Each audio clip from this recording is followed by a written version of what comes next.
Hello, my name is Stephanie Sanders, and I just wanted to share a little bit of what I've seen this past week with my students with autism. I currently have four students that I see on a weekly basis in my virtual program. And so I just wanted to share a couple things I saw this past week and what I've learned about that. Since autism is a neurodevelopment disorder and it comes in different ranges, some learners, you really can't even tell that there's anything, I hate to say, different, but until you have them in a social situation or with a peer that does not have autism, that is where you see some characteristics. I actually have most of my learners that have autism are not grouped together, but I do have one that is grouped with another peer. And so, actually, this past week, I got to observe um, a little bit about how he may have come across to the other little girl. Like I said, they're both in the same grade, and he he has very high functioning skills as far as interacting, but his voice is very robotic. And I've been able to get used to it and understand him just from my background of working with learners that have autism, but it just made me aware of how others might perceive someone who has a voice like that, and may just think, okay, are they playing? Is this their real voice? Are they speaking clearly? And so I had to actually have a little talk with the other girl because she kept saying, I can't hear you. Your voice sounds like a robot. And eventually the boy with autism was saying, that's my voice. I that's how it is.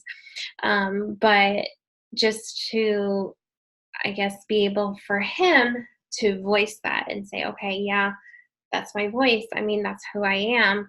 Um, and I think that helped the little girl understand, okay, this is where he's coming from, and I need to accept him like that as well. One thing I have also noticed is just having a visual schedule and helping them understand, okay, this is what we're going to do next. And then you can check it off or you can cross it off. And then we'll do this. And then we'll take a break if needed. I do like to give sensory breaks, even standing up for some of them, or if they need to move, things like that. So that way it helps with their sensory, because a lot of them, need that actual movement um, to help them when they're feeling overloaded. Different things like if they are a jumper or if they, have a trampoline nearby, or, when they start to rock, that sort of thing. I've noticed that helps them, and even playing a game that they're used to, something that is routine, that they know what is coming and what to expect, just because when they're in that type of element and they're unknown and not sure what to expect, it can create a lot of sensory overload and even some language issues if they, you know, don't know how to communicate it very well and that sort of thing. As far as um, different things that I have seen that have helped, like I said, the routine, just knowing what to expect with the schedule, and being able to actually visually see what is expected of them. Lots of visuals are very important. I also like to use for different learners is a way to just show one row of things to work on, or one problem, or one sentence. So that way they're not looking all over the screen since I'm working virtually, and then they can work on it that way. Um, just to be able to check and see, okay, I did this problem, or I will do these 5 problems and then we'll take a break. I'll do these 5 problems and take a break.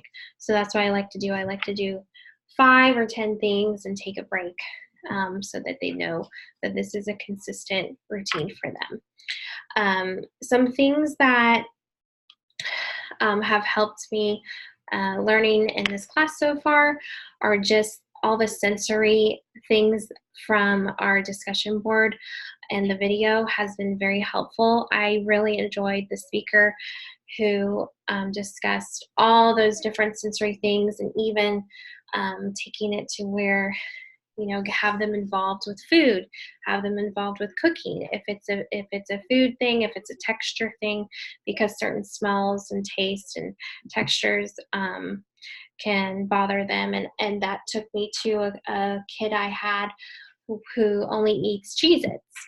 And I had to think about, okay, let me just try to somehow incorporate food in other in other ways that I can use, so that he can not just develop, socially with his peers, but also he was having some deficits in some other areas just because of the nutrients he wasn't getting from the food choices since he was only eating Cheez-Its.